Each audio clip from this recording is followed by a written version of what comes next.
اللہ اللہ اللہ اللہ۔ عید میں نے 3 مقام ایسے دیکھے جن میں اللہ رب العزت کو بہت جلال میں دیکھا۔ الحمد سے لے کے والناس تک میں نے ایک مرتبہ اسی طرح اس نیت سے قرآن پڑھا کہ وہ کون سی جگہ ہے جہاں پر اللہ کا جلال بہت نظر آتا ہے۔ تو میں پہلی جگہ سود کے بارے میں اللہ تعالیٰ نے سود سے منع فرمایا، اور جو لوگ منع نہیں ہوتے ان کے بارے میں فرمایا فَأْذَنُوا بِحَرْبٍ مِّنَ اللَّهِ وَرَسُولِهِ، اللہ اور اس کے رسول کے ساتھ جنگ کے لیے تیار ہو جاؤ۔ احکم الحاکمین اگر یہ کہیں تو کوئی بندہ ہے جو اللہ کے ساتھ جنگ کر سکے؟ اسی لیے سودی کام کرنے والے جتنے لوگ ہوتے ہیں سب نقصان اٹھاتے ہیں۔ آج جو بینکرپٹ ہو جاتے ہیں نا، یا نقصان اٹھا کے ان کے کاروبار صفر ہو جاتے ہیں، وہ سب سود کے تماشے ہیں۔ سود کا لینا دینا لکھنا ہر چیز حرام ہے، تو اس سے بہت پرہیز کرنے کی ضرورت ہے۔ دوسرا، پھر جب کسی مسلمان کو کوئی قتل کرے، اس کا جب تذکرہ آیا تو اللہ تعالیٰ بہت جلال میں فرمایا کہ اگر تم میں سے کوئی کسی مومن کو وَمَن يَقْتُلْ مُؤْمِنًا مُتَعَمِّدًا فَجَزَاؤُهُ جَهَنَّمُ، اگر کوئی کسی مومن کو ارادتاً قتل کرے، بغیر ارادے کے قتل ہو جائے تو وہ نہیں ہے، وہ تو قتل خطا ہوتی ہے۔ گھر سے نکلے مسجد جانے کے لیے، راستے میں ایکسیڈنٹ ہوا، بندہ مر گیا۔ اب یہ کوئی بندہ مارنے کے لیے تو نہیں نکلا تھا، یہ تو جمعہ پڑھنے نکلا تھا، غلطی سے ایسا ہو گیا، تو قتل خلا اس میں شامل نہیں۔ جو ارادتاً قتل کیا جاتا ہے نا کسی کو، اس کا مطلب ہے کہ جو ارادتاً کسی مومن کو قتل کرے فَجَزَاؤُهُ جہنم، اس کی جزا جہنم ہے۔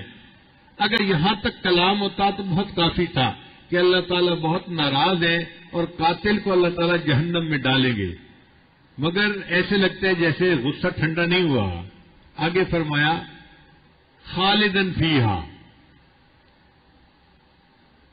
وہ ہمیشہ ہمیشہ جہنم میں رہے گا۔ بھئی ہمیشہ ہمیشہ تو کافر رہے گا، مشرک رہے گا، منافق رہے گا۔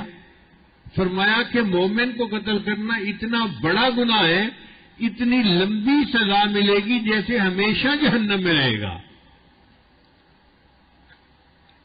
اگر یہاں تک کہہ دیتے کہ ہمیشہ رہے گا کافی تھا۔ پھر آگے فرمایا وغضب اللہ علیہ، اور اللہ کا اس کے اوپر غضب ہوگا۔ الفاظ کو دیکھیں نا کیا چناؤ فرمایا ہے کہ پڑھ کے بندے کا دل کانپ جاتا ہے۔ جہنم میں جائے گا، ہمیشہ ہمیشہ جہنم میں رہے گا، اور اللہ کو اس کے اوپر غضب ہوگا۔ اتنا بھی ہوتا تو بہت کافی تھا۔ فرماتے ہیں نہیں، وَلَعْنَهُ، اور اللہ کی اس کے اوپر لعنتیں ہوں گی۔ اگر یہاں تک بھی ہوتا تو کافی تھا۔ فرمایا نہیں، وَأَعَدَّ لَهُ عَذَابًا أَلِيمًا، اور اللہ نے اس کے لیے بہت عذاب اس کے لیے تیار کر رکھا ہے۔ اتنا غصے کے اندر اللہ تعالیٰ آتے ہیں جب کسی مومن کو قتل کیا جاتا ہے۔ اور آج کے دور میں مسلمان کے جان کی کوئی قیمت ہی نہیں کسی کے نظر میں۔ کبھی ادھر سے خبر سنتے ہیں، کبھی ادھر سے خبر سنتے ہیں، ایسے لگتا ہے جیسے مکھی مچھر کو مار دیا گیا، مومن کی کوئی حیثیت ہی نہیں ہے۔ حالانکہ اللہ کی نظر میں یہ بہت بڑا گناہ ہے۔ اور تیسرا مقام جس پر اللہ تعالیٰ بڑے جلال میں نظر آئے، اللہ اکبر، ان آیتوں کو تو پڑھ کے بندہ کانپ جاتا ہے۔ مکہ کا ایک بدبخت تھا جس نے نبی علیہ السلام کو مجنون کہہ دیا تھا، پاگل۔ اللہ اکبر، اللہ کے حبیب کو یہ لفظ کہہ دیا۔ اللہ تعالیٰ اتنا غصے میں آئے، اتنا غصے میں آئے کہ اس کے بارے میں فرمایا کہ وَلَا تُطِعْ كُلَّ حَلَّافٍ مَّهِينٍ حماد مشاء بنمیم مناع للخیر معتد اثیم عتل بعد ذلک زنیم. آخر کے اوپر اس کو کہا یہ تو ہے ہی زنا کی اولاد، حرامزادہ ہے. اتنا اللہ رب العزت نے اس بندے کے بارے میں الفاظ ادا کیے نان سٹاپ. یہ ہے کون میرے محبوب کو مجنون کہنے والا؟ وَلَا تُطِعْ كُلَّ حَلَّافٍ مَّهِينٍ حَمَّادٍ مَّشَّاءٍ بِنَمِيمٍ مَّنَّاعٍ لِّلْخَيْرِ مُعْتَدٍ أَثِيمٍ عُتُلٍّ بَعْدَ ذَلِكَ زَنِيمٍ.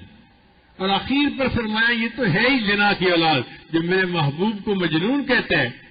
اور واقعی جب پتہ کیا گیا تو وہ زنا ہی کی اولاد تھا. تو اللہ تعالیٰ کو اپنے محبوب کی بے ادبی پہ بہت جلال آتا ہے، اور یہ فطری بات ہے. انسان اپنے بارے میں کچھ کمی بیشی برداشت کر جاتا ہے، محبوب کے بارے میں کمی بیشی برداشت نہیں ہوتی. ہمارے حضرت رحمۃ اللہ علیہ ایک واقعہ سنایا کرتے تھے. ایک آدمی اپنی بیوی کے ساتھ جا رہا تھا، نئی نئی شادی تھی، دلہن نے صاف کپڑے پہنے ہوئے تھے. تو ایک مجذوب سا آدمی قریب سے گزرا، بارش ہوئی تھی تو کیچڑ جو اڑا تو اس دلہن کے کپڑوں کے اوپر چند چھینٹے جا کے پڑ گئے.